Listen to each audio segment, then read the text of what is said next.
let's take that, just for curiosity's sake, I mean, so 15 divided by 22, so times 15 divided by 22 equals 77.6 miles per hour. People are more familiar with miles per hour. I mean, your speedometer on the car doesn't say feet per second usually, although nowadays you can probably get an easy switch because it's all digital, right?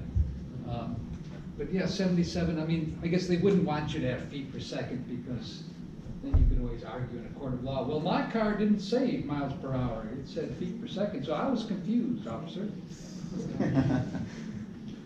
So, okay, so, yeah, so you're going pretty fast after 5 seconds. But this is not quite free fall. If you were in free fall, you'd be going faster, right? Yeah, so we're approaching terminal velocity. Okay, so how about V of 10? I have a question. Yeah, go ahead. Why'd you plug in -1 instead of 5 or T? I didn't. I plugged in 5, right? V of 5. So -0.2 times 5 is -1. So I did the calculation on the fly. Oh. Yeah, you're right to call me out on that, though. Yeah. If you don't understand something, for sure you ask. Okay, so then e to the -1 is the reciprocal of e, and the reciprocal of e is approximately 3,679 10,0hdths, and subtract that from 1, we get 6,321 10,000ths, and multiply by that, and we get yeah, our terminal velocity in feet per second, which in miles per hour is about 78 or so. All right, and then for 10, it's going to be e to the -2 here, right? That's going to be 1 over e squared. So again, we kind of have to do the calculations. E raised to the power of 2, that's e squared, about 7.4. And we want the reciprocal of that. Is there a reciprocal button on here? Or? No? Not a great calculator, is it?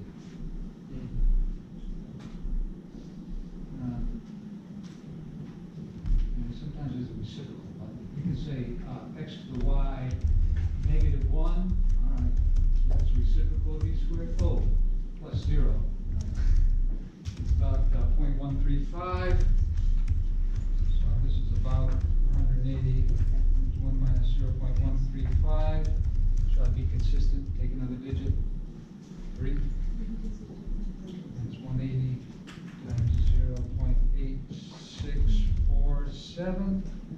And that's going to be approximately something. So this doesn't even have a memory thing, does it? Okay. There's settings up here. Is it? Settings. Oh, that's procedure. Not a great calculator.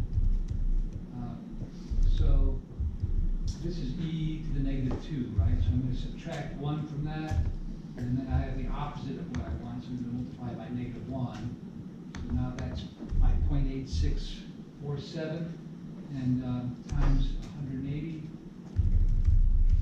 I get 155.64.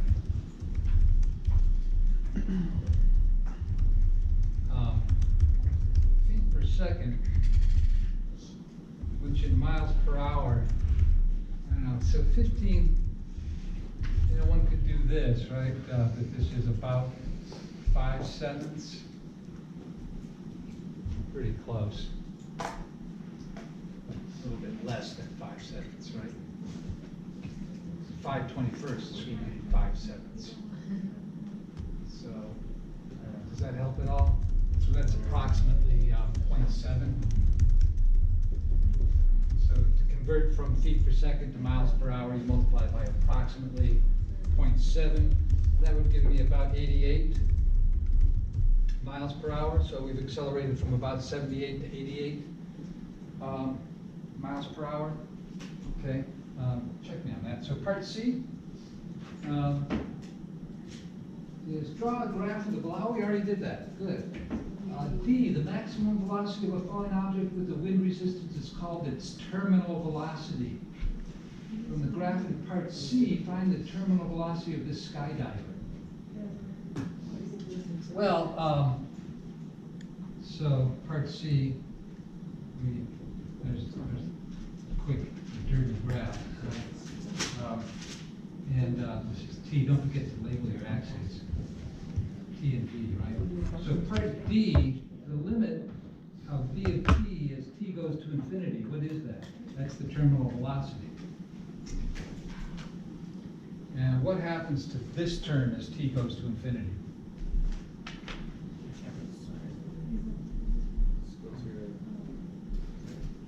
Well, the limit e to the negative 0.2t as t goes to infinity.